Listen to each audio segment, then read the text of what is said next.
Let's say you are a new travel nurse. There are some really important things that maybe go unspoken. My name's John. I've been a travel nurse now for 5 years. I've traveled all over the country with my family of 5. We live in an RV. It's been amazing. When you are first onboarding as a travel nurse and you have found the agency that you really love, I have some great recommendations. At this point, you're ready to submit to those contracts out there. And if you're a smart travel nurse, then you're going to submit to a whole lot of them, because in this market right now, it's really important to get as much out there as you can. Spread the net wide. Let's be honest, everybody's going to have their top spot, the one that they really want, but you've submitted to multiple different places. So in this scenario, your second or third choice calls and says, hey, we'd like to put an offer in. The etiquette of travel nursing as a whole generally says that if you're willing to submit to a place, then when the offer comes through, you should be accepting that one and not waiting around for another choice or, just beating about the bush until you hear from somebody else.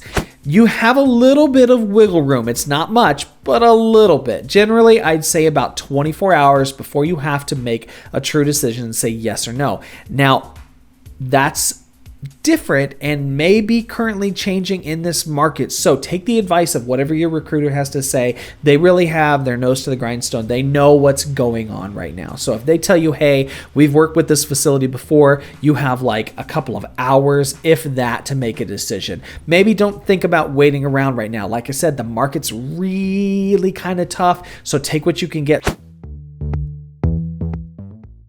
So I got an offer on my, third choice contract, and I accepted it. So everything was done. I'm getting ready, gearing up to make my travel plans, yada, yada. But then at the end of the day, my first choice came back with an offer. And gosh, this has happened to me, and it is so frustrating because the etiquette, again, says you should not have accepted an offer and then cancel that to take another one later. And this is a really difficult thing for new travel nurses to kind of wrap their head around. As the travel nurse, we don't have very much repercussions from it because there's a lot of different places for us to work. We don't necessarily have relationships that we're building or have built with these different facilities and vendors. However, the agency upon which you're working with certainly does. When you're working with multiple agencies, Agency A doesn't necessarily know what Agency B is doing or what offers you've submitted with that agency. So when you have your offer over here from Agency A that you accept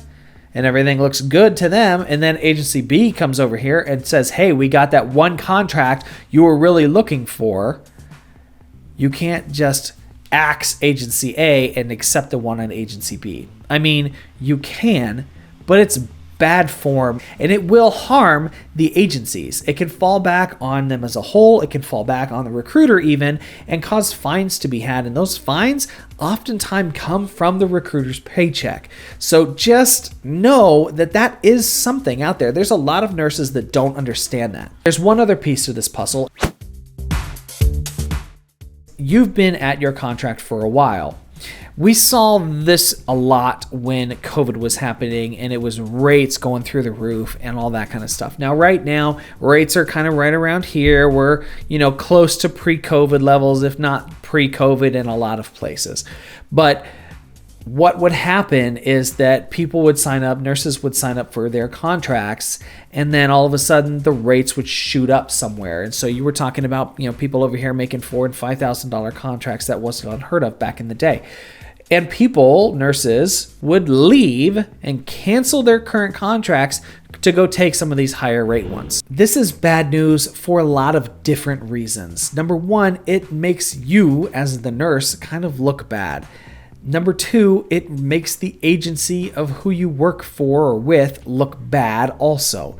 And there's a lot of fines that happen that don't come back on us as the travel nurses. Again, it's great for us, but it can be really bad for the people that, have worked hard to kind of build something for you. If it's not something that's very glaringly obvious where your license is at risk, don't just cancel your contract for your own personal reasons.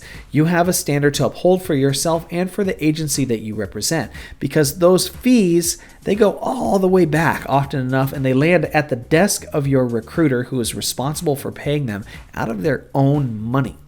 They don't always talk about this kind of stuff, and I think it's important for us as other nurses to understand that. That's it, everybody. I hope this wraps up well and that you find it informative. Thanks again for being here, and I'll catch you out there.